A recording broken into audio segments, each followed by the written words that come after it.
Dear Patriots, before the news starts, please subscribe to our patriotic channel by clicking the subscribe button. Give us a thumbs up to this video. Don't forget to leave your opinion below in the comments section. Share the news on Facebook and Twitter so you friends see it. Thank you. Ivana Trump calls herself First Lady, Melania slams her with epic statement. Melania Trump isn't happy about her husband's ex-wife claiming to be First Lady. Early this week, Ivana Trump gave an interview in which she was very complimentary of Donald Trump. During her chat with Good Morning America, she claimed to talk with the president every 2 weeks. She would talk more, she added, but Melania is there. I don't want to cause any kind of jealousy or something like that because I'm basically first Trump wife, Ivana said. I'm First Lady, okay? That last bit isn't sitting well with the actual First Lady. This is unfortunately only attention-seeking and self-serving noise, Melanias Communications Director, Stephanie Grisham, told Fox News. Mrs. Trump has made the White House a home for Barron and the president. She loves living in Washington, D.C., and is honored by her role as First Lady of the United States. She plans to use her title and role to help children, not sell books, said Grisham, slamming Ivana's current book tour. Melania's team isn't holding back against Trump's first wife, but don't expect a huge war between the two ladies. Melania has class. And it's pretty clear who won in the end. Comment I love Melania. And share if you support our actual First Lady. Melania is far too regal to get involved herself.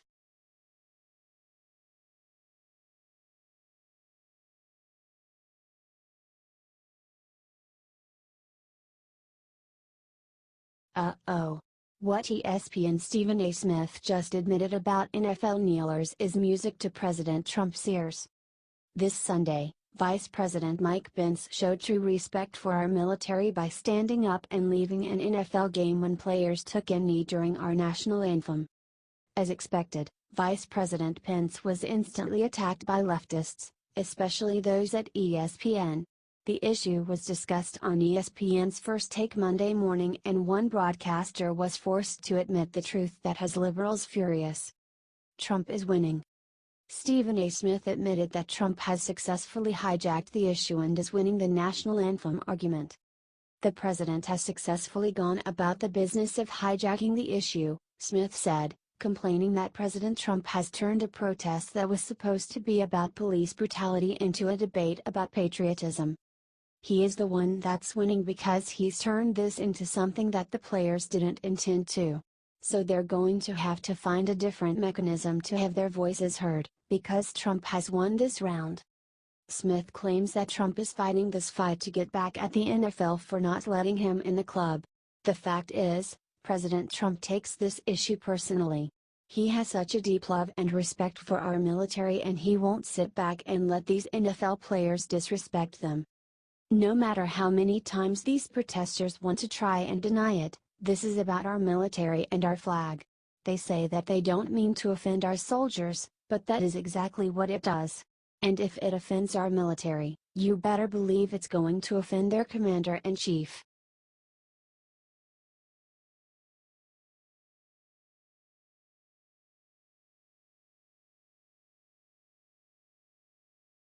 What this Florida Republican is about to do to the NFL will ruin them forever. The NFL takes millions of our tax dollars and all they do in return is trash our military and American flag. Well, now they are actually going to have to feel consequences for their actions. Florida Republican Congressman, Matt Gaetz has said enough is enough. Representative Matt Gaetz is calling on Congress to end the tax-exempt status of the NFL's business office in the wake of controversy over players and team owners kneeling during the national anthem. Gaetz, Northwest Florida's Republican congressman, took a stand on the floor of the House of Representatives on Tuesday to speak for the American taxpayer. Gaetz said that he understands that players have a constitutional right to free speech, but Americans shouldn't subsidize a sport whose players act unpatriotically. When people kneel during our national anthem, they don't simply indict the issue with which they have some particular grievance, said Gaetz, our Fort Walton Beach. They indict our country, our service members, our first responders, our founding fathers and the principles that made this country great. Thank God we have a member of Congress who is willing to take the media and the NFL head on. Gaetz will likely face hell for this, but he is doing what is right for our military and the taxpayers of this country. Share this and show your support for this brave young congressman.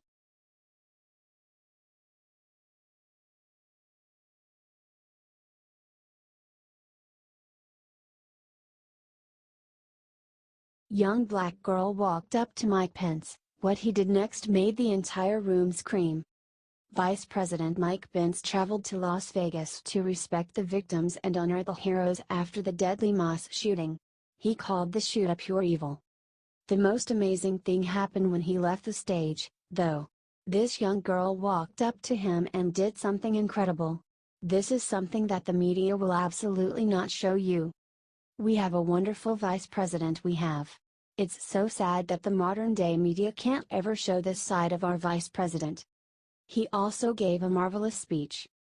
On Sunday night, Las Vegas came face to face with pure evil, Pence said during brief remarks at the Las Vegas City-wide Unity Prayer Walk.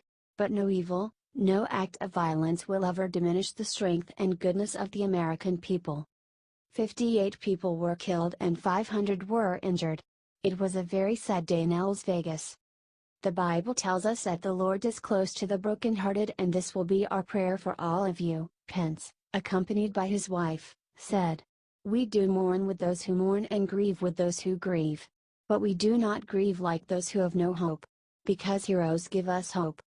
Share this video everywhere to show the soft, sensitive side of our vice president. We need to get this out because the mainstream media certainly won't.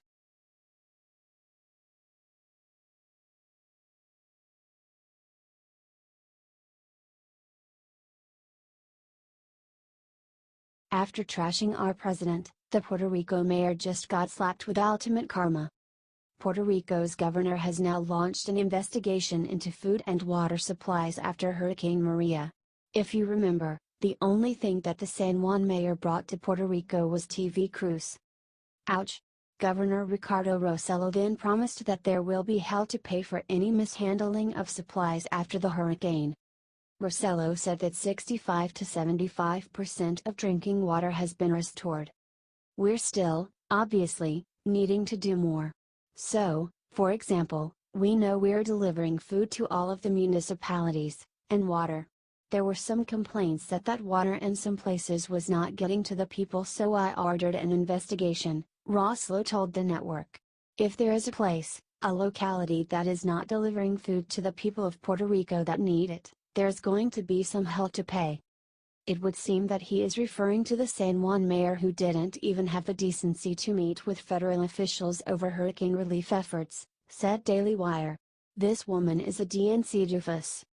Get this out there if you are glad that she is finally gonna get her due.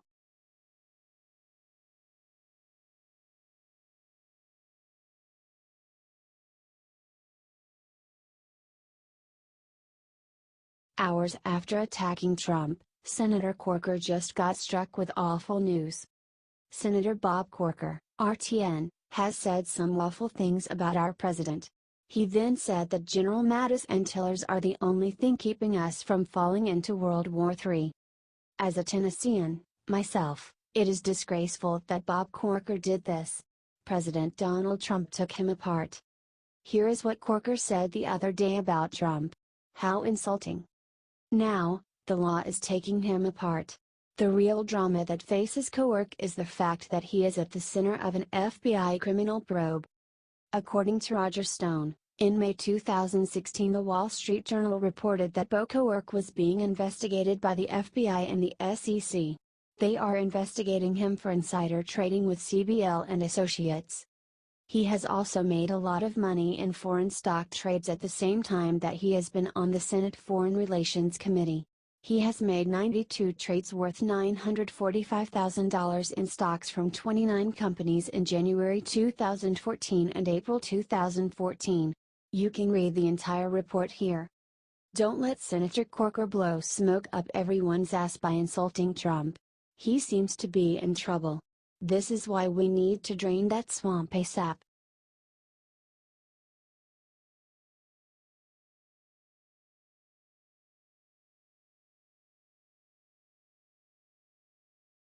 Two people commit suicide at Obama's new home.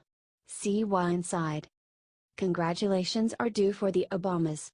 They found a new home, and it's not the White House. After being evicted from 1600 Pennsylvania Avenue last January, the Obamas have been on the hunt for a new permanent home. Their latest find, however, has a dark past, according to Fox News. Two people have killed themselves there in the last 30 years. The first suicide at the NYC home occurred on July 22, 1988. On that day, Anderson Cooper's brother, Cooper Carter, leapt to his death off a 14th floor balcony. 4 months before his suicide, Cooper was said to be acting strangely. The second suicide happened in the same fashion just a few months ago. In April 2017, New York socialite Jean Stein took a similar leap to her death. She was reportedly suffering from depression. She severed her leg and landed on an 8th-floor terrace in the process. With the Obamas moving in, the death rate will likely rise. No, not because living with the insufferable former commander-in-chief will be exhausting, though it will, but because the entire building has a long history with people killing people. Other than these suicides, the building housed Frances Schroeder, who was arrested for conspiring to kill her husband, wealthy Utah businessman Franklin Bradshaw. Here's hoping the Obamas have a happy marriage and lots of security, because the building seems to be a magnet of homicide and suicide. Are you happy to see the Obamas officially leave D.C.? What do you think of their new house? Comment and share.